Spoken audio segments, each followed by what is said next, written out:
Hello friends, welcome to my blogging channel. তো তোমাদেরকে নতুন একটা ব্লগে নতুন একটা সকালে অনেক অনেক স্বাগত। তো তোমরা কেমন আছো এবং তোমাদের সারাটা দিন কেমন কাটলো?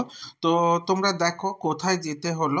তো কোথায় যেতে হলো বলতে আমরা চলে যাব কিন্তু কলকাতায়। আগেই বলছি কলকাতায়, কিন্তু কেন যাচ্ছিলাম অবশ্যই তোমাদেরকে আমি ব্লগের পুরোটা দেখো, বুঝতেই পারবে যে যাচ্ছিলাম। তো আমরা কিন্তু হঠাৎ করেই আগের দিনই ঠিক করে পরের দিন বেরিয়ে পড়েছি। আর বেরিয়ে পড়ে বাসে উঠে পড়েছি। আমি তোমাদেরকে আজকে মেনলি জায়গাগুলো দেখাবো, কেমন জায়গা। আমি কিন্তু থাকি পূর্ব মেদিনীপুরের বলাইপন্ডা নামে, মানে পূর্ব মেদিনীপুর জেলার ময়না থানার অন্তর্গত বলাইপন্ডা জায়গাটায় আমি বাস করি। তো আমার গ্রামের নাম হচ্ছে সুধামপুর। তো ওখান থেকে বাসে উঠে গেছিলাম। তো এটা পূর্ব মেদিনীপুর। দেখো কত সুন্দর জায়গা, এমনি কিন্তু দেখতে খুব সুন্দর জায়গা।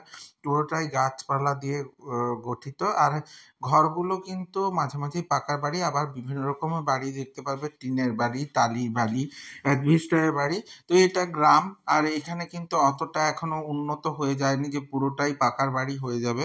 তো ফাঁকা ফাঁকি এরিয়া, তার সঙ্গে গাছপালা, পাখি সবকিছুই দেখতে পাওয়া যাচ্ছে, দেখতে পাচ্ছ।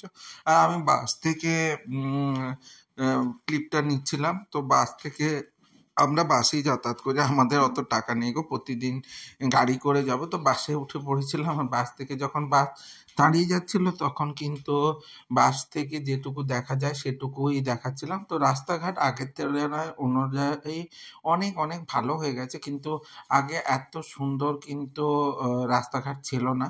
আমিও দেখেছি অনেক খারাপ রাস্তা, তবে এখন অনেকটা উন্নত হয়ে গেছে এবং এখন গাড়ি ঘোড়ার পরিমাণও অনেক বেশি হয়ে গেছে। তো অনেকে বলবে ঘোড়া কোথায় ছিল, না ঘোড়া না, এমনি কথা সূত্রেই বললাম গাড়ি ঘোড়া। তো জায়গাগুলো, তো তোমরা কে কে পূর্ব মেদিনীপুরে এসছো এবং কে কোথায় এসছো বলো। তো এই জায়গাগুলো খুব একটা যায়, মানে কেউ আসেনি আমার মনে হয়। তো এটা হচ্ছে একদম পূর্ব মেদিনীপুর এবং পশ্চিম মেদিনীপুরের বর্ডার এরিয়া। আর দেখো তেল পাম্প আছে, পাশ দিয়ে গাড়িও যাচ্ছে, সেগুলোও দেখিয়ে দিলাম। যতটা যেরকম ভাবে গাড়ি চলছিল সেগুলোই সেভাবে দেখাচ্ছিলাম।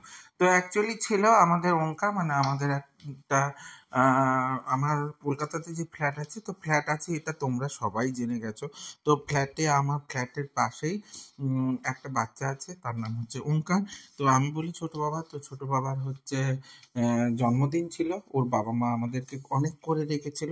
তো তার জন্যই যাব বলে বেরিয়ে পড়েছি, আর গাড়িতে উঠে পড়েছি। সকাল থেকে সকাল থেকে ক্লাস করেছি, করানোর পর বেরিয়ে গেছি। এই জায়গাটা দেখো পুরো ঝিলঝিল এরিয়া, আর এটা কিন্তু মৎস্য হাবও বলতে পারো। পূর্ব মেদিনীপুর জেলার কিন্তু বেশিরভাগ জায়গায় মাছ চাষ হয়ে থাকে। তো বড় বড় মিষ্টি জলের যেসব মাছ হয়, তো সেই মাছগুলোর চাষ হয়। আর জায়গাগুলো কিন্তু এমনি অসাধারণ লাগবে। তো ঘুরতে আসার পক্ষে তো বেশ ভালো জায়গা। তো কে কে ঘুরতে এসেছো বলো, আর কে কে দেখতে এসেছো? যদি না দেখতে আসো তো একবার আমার সঙ্গে কন্ট্যাক্ট করে চলে আসো, অবশ্যই তোমাদেরকে ঘুরিয়ে দেখিয়ে দেবো। তো কে কে আসতে চাও অবশ্যই কমেন্ট সেকশনে জানিও। আর ভিডিওটা কিন্তু পুরোটা দেখো, দেখে বুঝতে পারবে কিরকম জায়গা। তো মাঝে মাঝে ধান চাষও হয়েছে, এখানে কিন্তু ধান প্রধান এরিয়া। তো মেনলি ধান চাষ হয় আর মাছ চাষ হয়। তো আমাদের আর ধানের চাষ নেই, পুরোটাই মাছ চাষ হয়ে গেছে। তো মাছ চাষ এরিয়াগুলো তোমাদেরকে দেখালাম কেমন কি হয়। আর রাস্তাঘাট বললাম, তোমরা কলকাতা থেকে যে কোনোভাবেই আসতে পারবে এখন। তবে আমার এখানে কিন্তু ট্রেনের পরিষেবা নেই। তো ট্রেনে করে আসার কোনো চান্সই নেই। তোমাদেরকে আসতে গেলে কিন্তু ওই বাসেরই ভরসায় আসতে হবে। তো যারা যারা বাসে ট্রাভেল করতে ভয় পাও বা বাসে ট্রাভেল করতে চাও না, তারা কিন্তু এই জায়গায় আসতে গেলে একটু হলেও কষ্ট হবে। তো অবশ্যই ওইভাবেই আসতে হবে। তো জায়গাগুলো একটু দেখে নাও। তো দুই পাশে অনেক অনেক ঘর বাড়ি জায়গা, তার সঙ্গে গাছপালা, সব দেখতে দেখতে তোমাদের কখন দিয়ে সময় কেটে যাবে তার কোনো ঠিক নেই। তো আর এখানে বাসগুলো কিন্তু ভিড়ই হয়। তবে একটু পরপরই বাস আছে, একটু দাঁড়িয়ে গেলে বাসে করে আসতে পারবে। তাছাড়া টেকার আছে, তো টেকার দিয়েও আসতে পারবে। তো এরকম করেও তোমরা যাতায়াত করতে পারো, মানে আসতে চাইলে আসতে পারো। তো কে কে আসতে চাইছো অবশ্যই আমাকে জানাতে ভুলে যেও না, অবশ্যই কমেন্ট করে জানাবে। আমি অবশ্যই তোমাদেরকে মানে সঙ্গ দেওয়ার চেষ্টা করবো। তো আমার ব্লগগুলো তোমাদের কেমন লাগছে আছে। যদি ভালো লেগে থাকে তাহলে লাইক কমেন্ট শেয়ার করে দিও।